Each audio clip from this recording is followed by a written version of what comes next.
اليوم اخترت لكم عملت لكم كعك بحليب. كتير طيب، نكهته كتير كويسة ما شاء الله، ريحته بتاخد العقل. عملت اللي بيعرفون. مثل ما كنتم شايفين المنظر واللون والريحة غير. هلا راح نجرب. ما شاء الله مثل الغريبة على بهار. هلا هاي عندي مواد الكعك بحليب، هاي مكوناته كلياتها مثل ما قلت لكم. هون كيلين طحين، قالب ونص زبدة، كاس ونص زيت، 3 كاسات سكر مطحون طبعا حسب الحلاوة. هون كمان 3 كاسات جوز الهند. هون عندي حليب، 4 بيضات لكل كيلو. بيحتاج بيضتين، برش ليموني او برش برتقان، هالموجود برتقان او ليمون. كمان لكل كيلو طحين بده ظرف بيكنج بودر وظرف فانيليا، يعني طبعا من ظرفين، وحليب مجفف. هلا اول شي راح نضيف البيض. هلا المواد السائلة لحال مشان زنخة البيض.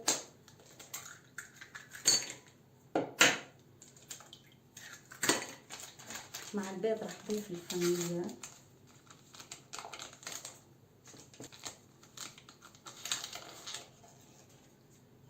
راح اضيف برش الليمون،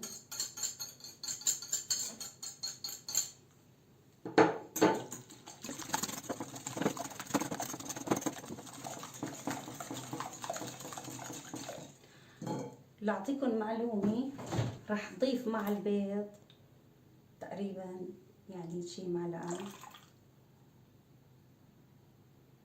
كبيرة خل. الخل بيقضي على ريحة البيض، كمان بيحسن العجين كتير كتير. يعني خلي الخميرة وخلي الهاد تتفاعل كتير. هلا بعد ما خفقت البيض مع بعضه، هلا هون انا عندي الطحين، راح اضيف فيه بيكنج بودر، المواد الجافة راح اضيفها مع بعضها. هلا راح اضيف رشة ملح. انا هون عندي المعلقة كتير صغيرة، لكل كيلو معلقة صغيرة. هون راح اضيف حليب مجفف،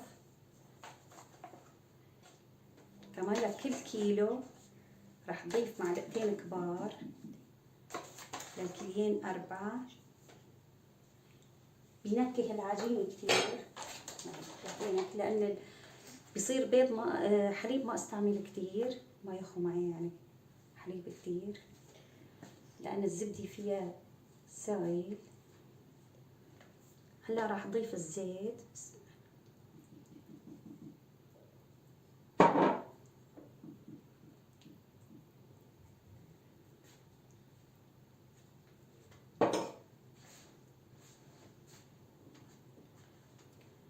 راح اضيف الزبدة.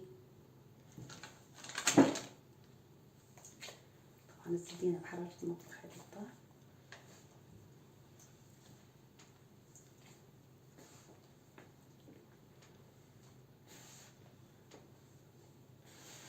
هي بنحط لها سمنة، بس انا بفضل الزبدة، يعني بيعطيها نكهة اطيب.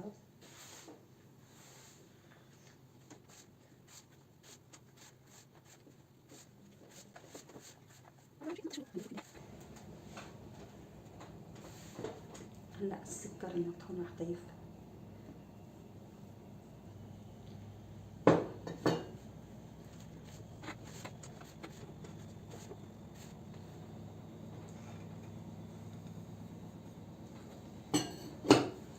جوز الهند. هلا المواد الناشفة كلها ضفتها مع بعضها.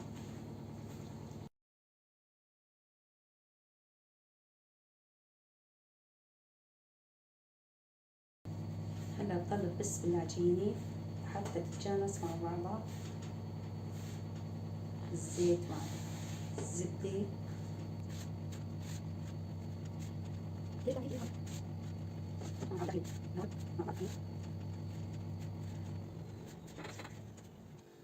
وانا هون نسيت ما لكم، رح ضيف القطر.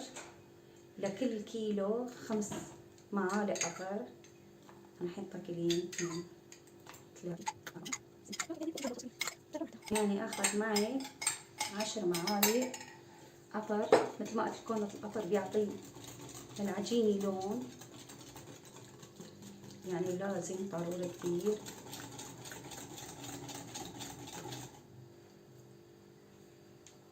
هلا بسوي حفرة في النص.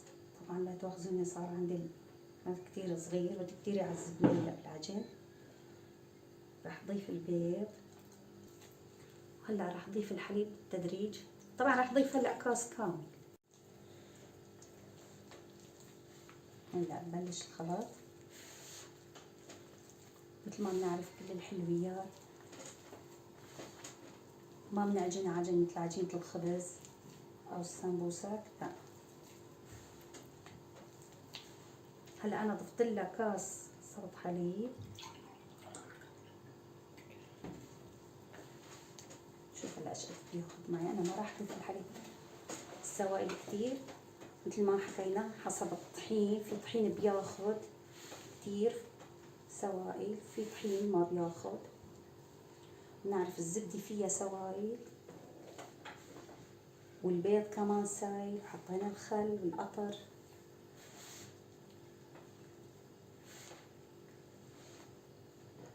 هلا راح اضيف نص كاس.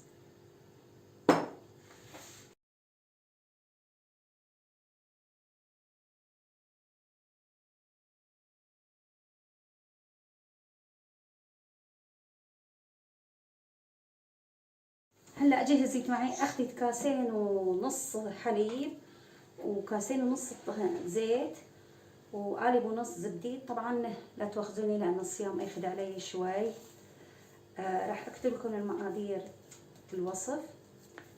هلا راح اشتغل فيها دغري، ما راح اريحها. ما شاء الله صارت ريحتها وتطير العقل من جوز الهند. هلا ليش اخذت سوائل شوي زياده؟ اخذتهم كمان جوز الهند بيشرب سوائل مثل الطحين، مثل ما قلت لكم الطحين كمان في طحين بياخذ، في طحين ما بياخذ. هلا راح نشكلها، ما راح كبرها بهالشكل هذا، راح اسويها كثير صغيره. هلا افرجيكم شو انا نشكلها. هلا راح نبلش نشتغل فيها. طبعا هو شغله مو بالقوالب، شغله بالايد. هيك بدي اسويها كثير صغيره.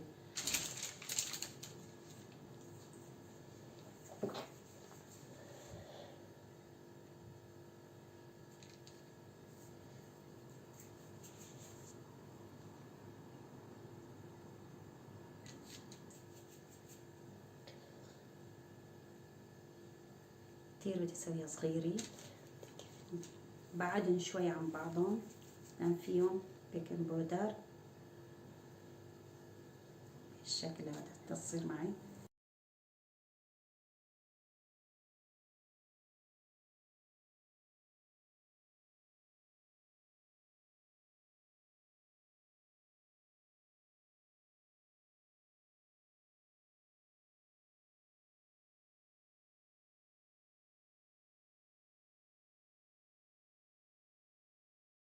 انا حطيتها هنا بالفرن على درجة حرارة 150 بالوسط.